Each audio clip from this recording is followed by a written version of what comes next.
Okay, இப்போ உங்களுக்கு echo இருக்காது இல்லையா? இல்ல மாதாஜி. ஹரே கிருஷ்ணா. மாதாஜி, யாராச்சும் மங்களாரத்தி சொல்ல விருப்பப்படுறீங்களா? மாதாஜி நான் சொல்லவா மாதாஜி? மாதாஜி. ஹரே கிருஷ்ணா மாதாஜி. ஹரே கிருஷ்ணா. ஓம் பரமாத்மனே நமः. ஓம் அஞ்ஞானதிமிராந்தஸ்ய ஞானாஞ்சனசலாக்கயா சச்சூருன்மீலிதம் येन தஸ்மை ஸ்ரீகுரவே நமः.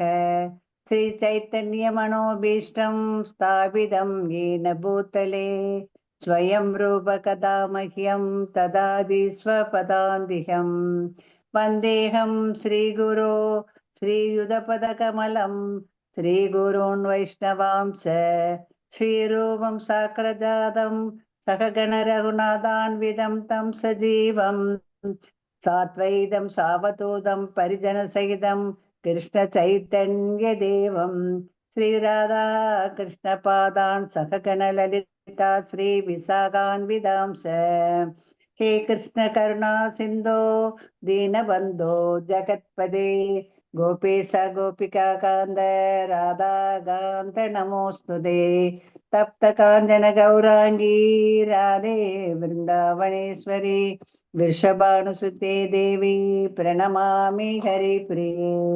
वाञ्छकल्पतरुभ्यश्च कृपा सिन्धुभ्य एव च पतितनां पावनेभ्यो वैष्णवेभ्यो नमो नमः। नमो विष्णुपदाय कृष्णप्रस्थाय भूतले श्रीमति भक्तिवेदान्त स्वामिन् इति नामिने नमस्ते सरस्वती देवे गौरवाणी प्रचारिणे निर्विशेष शून्यवादी वाससात्यदेशतारिणे जय श्री कृष्ण चैतन्य प्रभु नित्यानंद श्री अद्वैत गदाधर श्रीवासादि गौर भक्त वृंद हरे कृष्ण कृष्ण कृष्ण हरे हरे हरे राम राम राम हरे हरे हरे कृष्ण कृष्ण कृष्ण हरे हरे हरे राम राम राम हरे हरे नारायणं नमस्कृत्य नरं चैव नरोत्तमं देवी सरस्वतीं व्यासं ततो जयम् उदीरयेत् नष्टप्रायेषु स्वभद्रेषु नित्यं भागवत सेवयां भगवती उत्तम श्लोके भक्तिर्भवति नैष्टिकी हरे कृष्ण कृष्ण कृष्ण हरे हरे हरे राम राम राम हरे हरे हरे कृष्ण माताजी। थैंक यू माताजी। थैंक यू माताजी। हरे कृष्ण माताजी। भगवते वासुदेवाय। हरे कृष्ण माताजी। वासुदेवाय। ओम नमो भगवते वासुदेवाय। हरे कृष्णा माताजी, எல்லாருக்கும் ஹரே கிருஷ்ணா. நம்ம நேற்று தாரணி மாதாஜி அழகா வர்ணாசிரம தர்மம் அவங்களுடைய கடமைகளை எப்படி செஞ்சு. மாதாஜி ரொம்ப லோவா இருக்கு மாதாஜி. கேட்கலையா? கேட்கல, இன்னும் கொஞ்சம். மல்லிகா மாதாஜி ரொம்ப வாய்ஸ் லோவா இருக்கு, கொஞ்சம் ஸ்பீக்கர் ரொம்ப வாய்ஸ். ஓகே. ஹரே கிருஷ்ணா மாதாஜி. மல்லிகா மாதாஜி ஹரே கிருஷ்ணா. ஹரே கிருஷ்ணா. எல்லாருக்கும் ஹரே கிருஷ்ணா. இன்னைக்கு ஏதோ டிஸ்அப்பியரன்ஸ் டே இருக்குல்ல இன்னைக்கு? ஹரே கிருஷ்ணா. ஹரே கிருஷ்ணா. இன்னைக்கு ஏதோ டிஸ்அப்பியரன்ஸ் டே இருக்குன்னு சொல்லியிருந்தாங்க மாதாஜி. ஹரே கிருஷ்ணா. ஹரே கிருஷ்ணா மாதாஜி. இப்ப கேக்குதா? கேக்குது மாதாஜி. நல்லா கேக்குதா? கேக்குது மாதாஜி. இப்ப சவுண்டா இருக்கு Mataji. Hare Krishna. Okay okay, thank you Mataji. நாம இன்னைக்கு 11வது ஸ்லோகம் பார்க்க போறோம். 10ல என்ன பார்த்தோம்?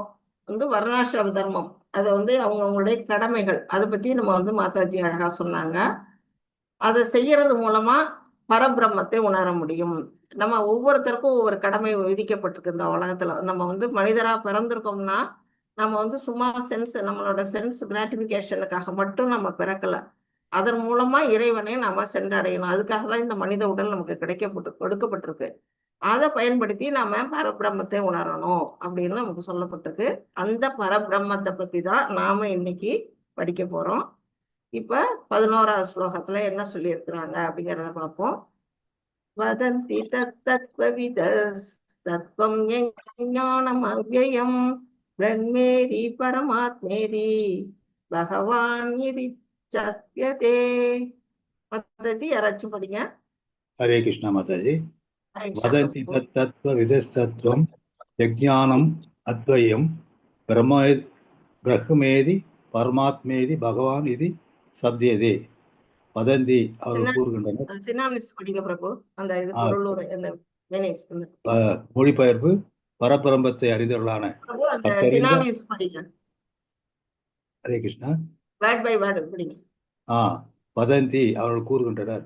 தத் அது தத்துவவித கற்றறிந்த ஆத்மாக்கள் தத்துவம் பரபிரமம் யத் எது ஞானம் அறிவு அத்வயம் இரண்டற்ற பிரம்ம இதி பிரம்மம் எனப்படுவது பரமாத்மா இதி பரமாத்மா எனப்படுவது பகவான் இதி பகவான் எனப்படுவது சத்யதே இது அவ்வாறு ஒலித்தது. மொழிபெயர்ப்பு பரபிரம்மத்தை அறிந்தவர்களான கற்றறிந்த ஆன்மீகள் இந்த இரண்டற்ற மெய்ப்பொருளை பிரம்மம் பரமாத்மா அல்லது பகவான் என்று அழைக்கின்றனர். ஹரே கிருஷ்ண மாதாஜி. வாழ்க. ஹரே ஹரே கிருஷ்ணா. இப்போ வந்து இதுல என்ன சொல்லி இருக்கிறாங்க, நம்ம வந்து பிரம்மம் பரபிரம்மம் இப்படி ரெண்டு வகையா நம்ம வந்து உணர்றோம். இப்ப பிரம்மம்னா என்ன, யாராவது சொல்ல முடியுமா? பிரம்மம்னு எதெல்லாம் நம்ம சொல்லுவோம்?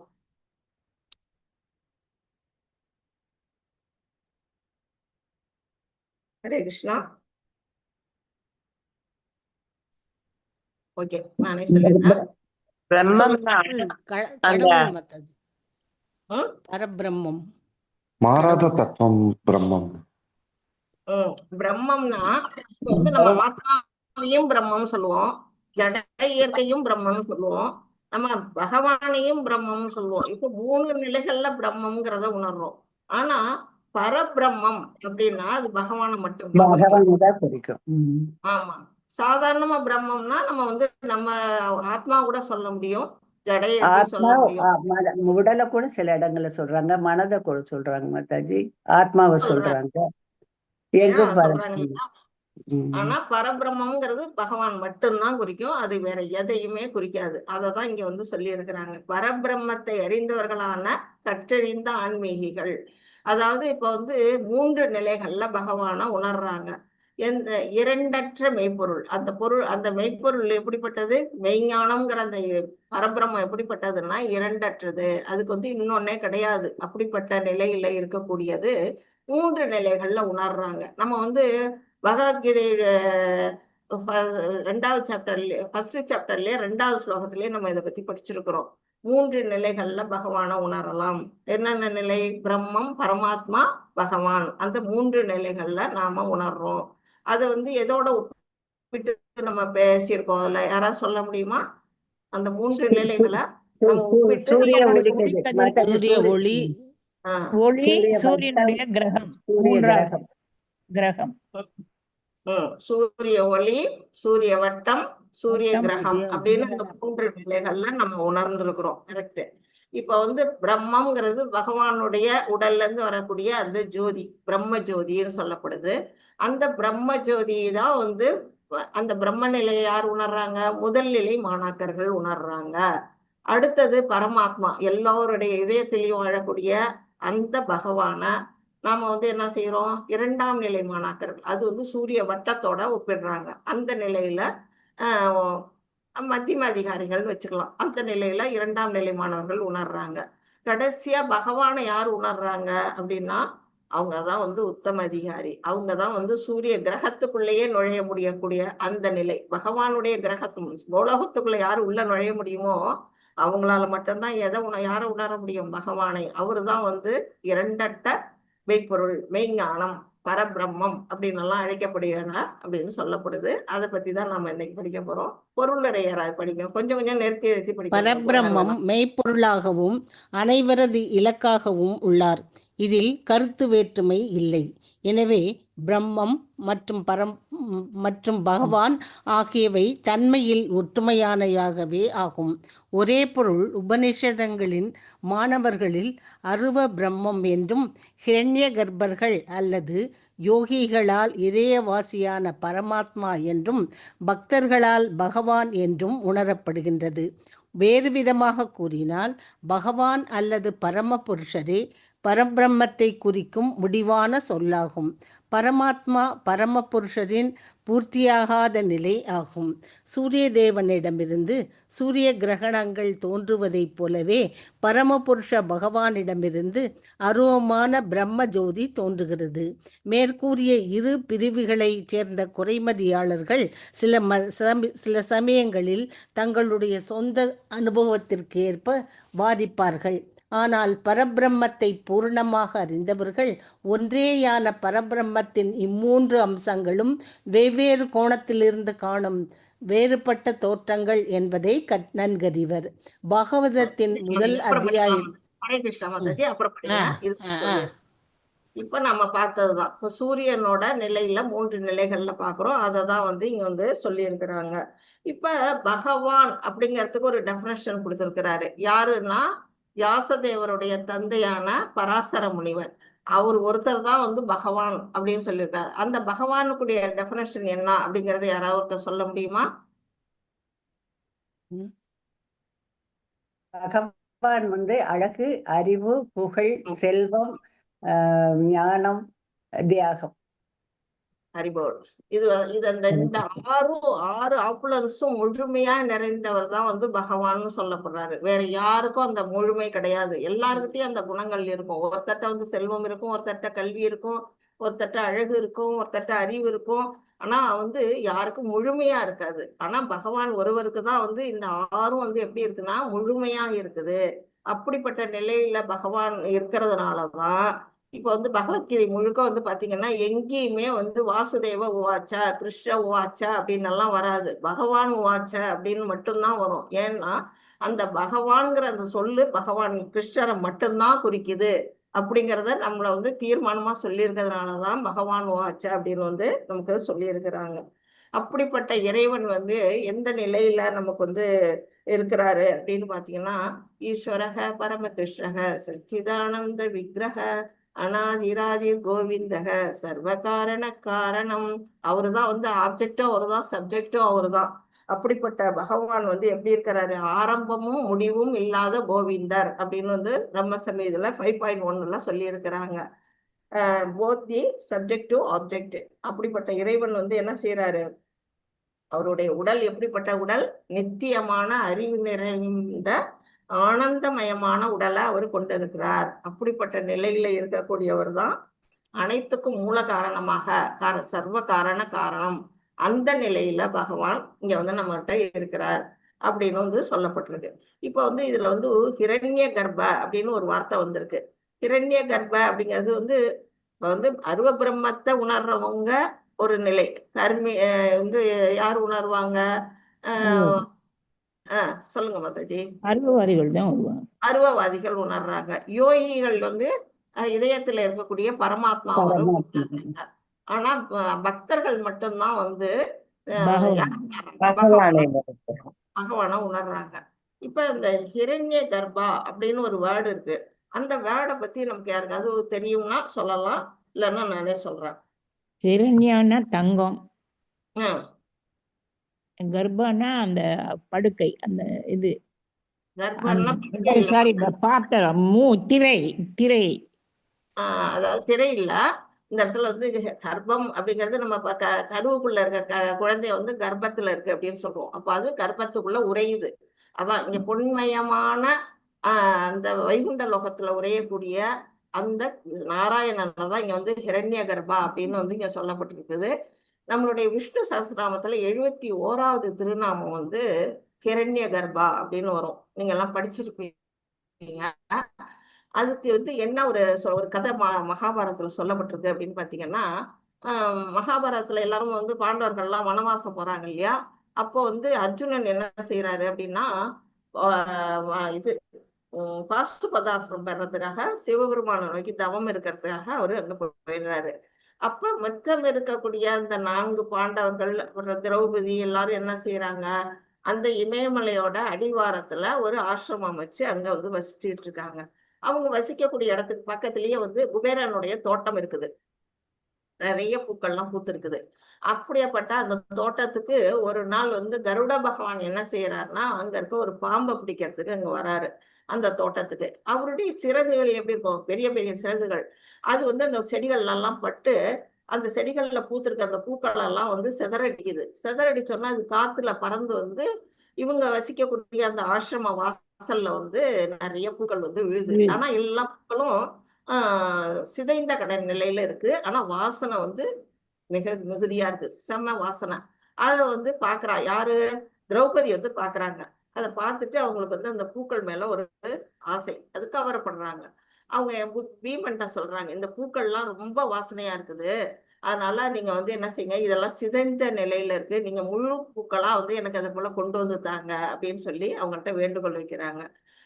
உடனே பீமனும் இவ்வளவுதானே, பூ தானே, நான் கொண்டு வரேன்னு சொல்லிட்டு அவர் என்ன செய்யறாரு, நேரா போறாரு குபேரனோட தோட்டத்துக்குள்ள போறாரு. ஆனா அந்த தோட்டத்துக்குள்ள போகிறதுக்கு அனுமதி வாங்கணும். ஆனா அவர் அனுமதி பெறாம உள்ளுக்குள்ள நுழைகிறாரு, அத்துமீறி போறாரு.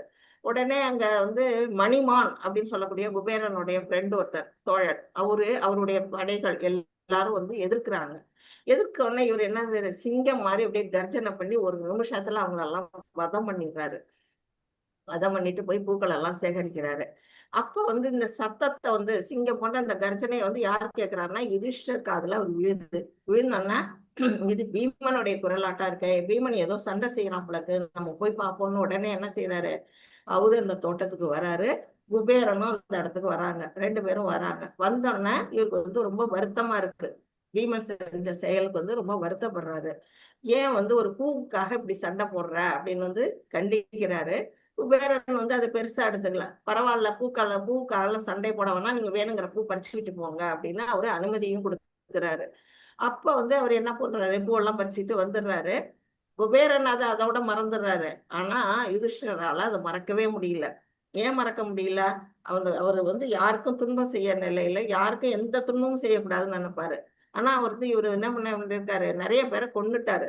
அது வந்து அவருக்கு வருத்தமா இருக்குது, ஒரு பூவுக்காக போய் நிறைய பேரை கொன்னுட்டாரே அப்படின்னுட்டு. உடனே அவர் என்ன செய்யறாரு, வந்து வருத்தப்பட்டுக்கிட்டே இருக்கும் பொழுது அப்ப அவங்களுடைய குரு கௌமியர் அப்படிங்கறது ஒரு பேரு, அவரு அங்க வர்றாரு. அவர் வந்தோடனே அவர்கிட்ட வந்து இதை சொல்றாரு, இந்த மாதிரி நடந்துருச்சு, பீமனால நிறைய பேர் வதைப்பட்டுட்டாங்க, மணிமான்கிற குபேரனுடைய தோழனை அவர் கொன்னுட்டாரு அப்படின்னு சொன்னோன்னே அவர் என்ன சொல்றாரு, சிரிச்சுக்கிட்டே, இதுல பீமன் செஞ்ச தவறு என்ன அப்படின்னு அவர் கேட்கிறாரு.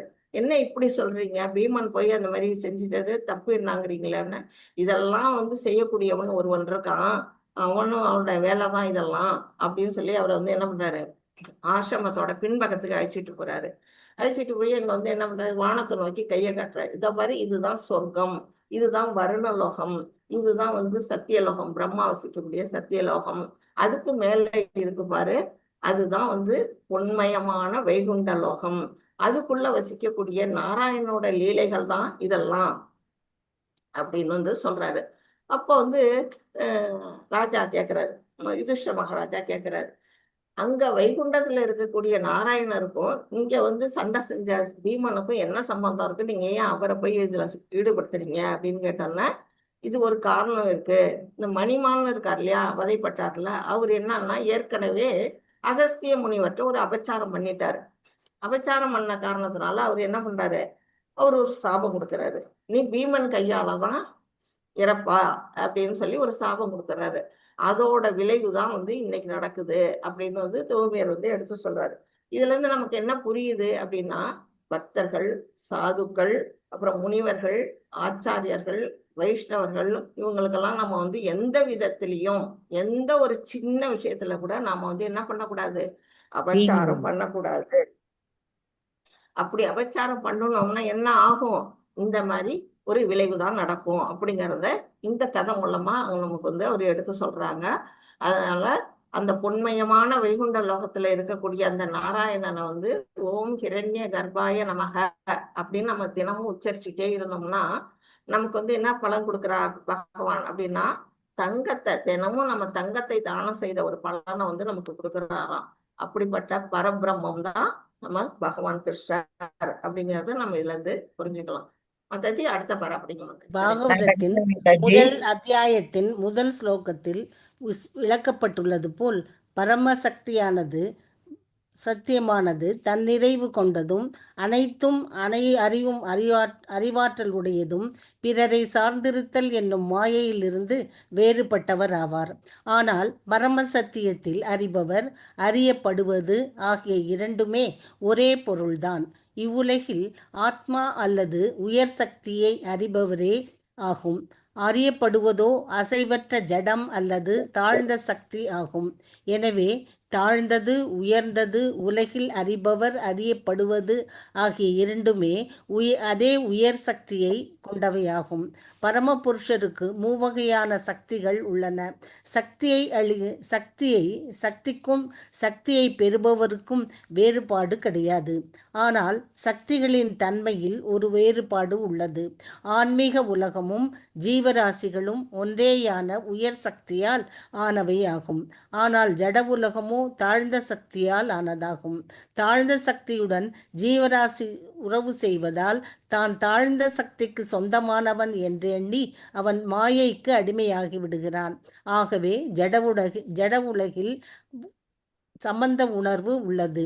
பரபிரம்மத்தில் அறிபவருக்கும் அறியப்படுபவருக்கும் இடையில் அத்தகைய வேற்றுமை உணர்வு இல்லாததால் அங்குள்ள அனைத்துமே உன்னதமானவையாகும். தேங்க்யூ மாதாஜி. ஹரே கிருஷ்ணா. இப்போ பகவானுடைய நம்ம பகவானுக்கு அவதாரங்கள் நம்மளுடைய இதுல பாத்தீங்கன்னா பாகவதத்துல ஸ்ரீமத் பாகவதத்துல 25 அவதாரம் அவர் எடுக்கிறதா நமக்கு சொல்லப்பட்டிருக்கு. ஆனா அவருடைய அவதாரங்களுக்கு கணக்கு இருக்கான்னா இல்லவே இல்லை. இப்போ ஒரு நீர்த்தேக்கம் இருக்கு. அது வற்றாத நீர்த்தேக்கம்னு வச்சுங்க. அந்த இடத்துல என்னைக்குமே தண்ணி வத்தவே வத்தாது. அதுல இருந்து நதிகள்லாம் பாய்ந்து ஓடுது. எவ்வளவு நதிகள் அப்படின்னா கணக்கில் அடங்காத நதிகள். அந்த மாதிரிதான் அவருடைய அவதாரங்களும் கணக்கில் அடங்காத அவதாரங்களை அவர் எடுக்கிறாரு. அது 1.3.28 ஸ்லோகத்துல பாகவத்துல சொல்லியிருக்காங்க. ஏதே சாம்ச கலா பும்ச. கலான்னாலே அம்சம், அவருடைய விரிவங்கம் அப்படிங்கறத நம்ம புரிஞ்சுக்கணும். அவருடைய அவதாரங்கள் ஏதே சாம்ச கலா பும்சக கிருஷ்ணஸ்து ஸ்வயம் பகவான் ஸ்வயம். அதாவது எத்தனை அவதாரங்கள் அவர் எடுத்தாலும் பகவான் கிருஷ்ணர் தான் சுயமான ரூபம். அவர்கிட்ட இருந்துதான் பல அம்சங்கள் விரிவங்கங்கள் அம்சங்களின் அம்சங்கள்லாம் வெளியில வருது அப்படிங்கிறது அதுல சொல்லப்பட்டிருக்கு. இந்திராரி வியாக்குலம் லோகம் மிருடயந்தி யுகே யுகே. இந்திரர் போன்ற அந்த தேவர்களுக்கோ இல்ல மனிதர்களுக்கோ எப்பெல்லாம் அசுரர்களால துன்பம் நடக்குதோ அப்பெல்லாம் என்ன செய்யறாரு பகவான் யுகம் தோறும் தோன்றுகிறார். அவருடைய அம்சங்களின் அம்சங்களோ நம்மளை காத்து ரட்சிக்குது அப்படிங்கறது பகவானுடைய அது பகவான் பூர்ண சொரூபம் யாரு கிருஷ்ணர். அவர்கிட்ட வரக்கூடிய அம்சங்களோ இல்ல அவர் அம்சங்களின் அம்சங்களோ இல்ல சுயமா கிருஷ்ணரோ இறங்கி வராரு இந்த உலகத்துக்கு நம்மளை ரட்சிக்கிறதுக்கு அப்படிங்கிறது சொல்லப்பட்டிருக்கு. அது போல அவர்கிட்ட சக்திகள் எப்படி இருக்குன்னா கடல்ல இருக்கக்கூடிய மணல் துளிகள்லாம் எவ்வளவு எண்ண முடியாதோ அத்தனை அவர்கிட்ட எண்ணற்ற சக்திகள் இருக்குது.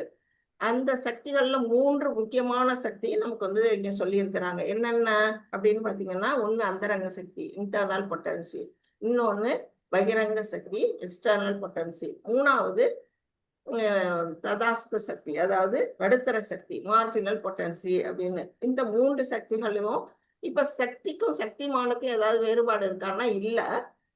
ஆனா இந்த சக்திகள்ல இருந்து விரிவடைஞ்ச நமக்கும் பகவானுக்கும் வேறுபாடு இருக்குது. அதை நம்ம நல்லா புரிஞ்சுக்கணும். அவருடைய அந்தரங்க சக்திக்கும் பகிரங்க சக்திக்கும் நடுத்தர சக்திக்கும் அவர்கிட்ட வேறுபாடு கிடையாது. ஆனா மனிதர்களா இருக்கக்கூடிய நமக்கும் பகவானுக்கும் வேறுபாடு இருக்கு. அதுதான் இந்த பௌதிகத்துல என்ன சொல்லியிருக்காங்க, அறிபவர் அறியப்படுபவர் அப்படின்னு சொல்லியிருக்காங்க. அறிபவர் யாரு? ஆத்மா. அறியப்படுவது எது? ஜடம். இப்ப இந்த பாக்ஸ் இருக்கு. இந்த பாக்ஸை நம்ம என்ன செய்வோம், நாம தான் உணர்றோம் இது ஒரு பாக்ஸ் அப்படின்னுட்டு. இதுதான் அறியப்படும் பொருள். அறிபவர் யாரு? ஆத்மா. ஆனா இதே ஆன்மீக உலகத்துல பாத்தீங்கன்னா அறிபவருக்கும் அறியப்படுபவருக்கும் எந்த வேற்றுமையும் இல்லை. எல்லாமே அங்க உன்னதமான நிலையில இருக்கு அப்படின்னு இந்த பர்பட்ல பகவான் நமக்கு பிரபுபாதா அவர்கள் சொல்லி இருக்கிறாங்க. அப்படிப்பட்ட அந்த உன்னதமான நிலையில இருக்கக்கூடிய அந்த கோலோக விருந்தாவனம், அந்த பரபிரம்மம், அதை எப்படி நாம தெரிஞ்சுக்கிறது உணர்றது அப்படின்னா ஒரே வழி நமக்கு வந்து பக்தி தொண்டு, பியூர் டிவோஷனல் சர்வீஸ் மட்டும் செஞ்சா மட்டும்தான் அந்த பரபிரம்மத்தை நம்மளால உணர முடியும், அவருடைய இருப்பிடத்துக்கு செல்ல முடியும். அதுக்கு நமக்கு எது உதவுது அப்படின்னா ஆச்சாரியர்கள், குருமார்களுடைய நமக்கு வழிகாட்டுதல் பேர்ல தான் நாம பக்தி தொண்டு செய்ய முடியும், அந்த பரபிரம்மத்தை உணர முடியும், அந்த கோலோகத்துக்கு நம்மளால செல்ல முடியும். அதனால நாம எல்லாரும் என்ன செய்யணும், ஒவ்வொரு குருவை நாம வந்து ஷெல்டர் எடுத்துக்கணும். அது மட்டும் இல்லை, இந்த மாதிரி சத்சங்கத்துல எப்போதும் நம்ம வந்து இணைஞ்சிருக்கணும். இந்த நிலையில மட்டும்தான் இப்படிப்பட்ட சக்திகள் பலவும் உடைய இந்த பரபிரமத்தை நம்ம உணர்ந்து அவருடைய திருநாட்டுக்கு நம்மளால செல்ல முடியும். இதுதான் இந்த ஸ்லோகத்துல நமக்கு சொல்லப்பட்ட கருத்து.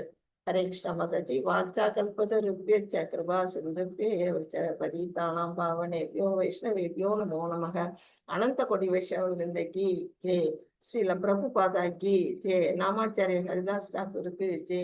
ஹரே கிருஷ்ணா கிருஷ்ண கிருஷ்ணா ஹரே ஹரே, ஹரே ராம ராம ராம ஹரே ஹரே, ஹரே கிருஷ்ணா கிருஷ்ண கிருஷ்ணா ஹரே ஹரே, ஹரே ராம ராம ராம ஹரே ஹரே.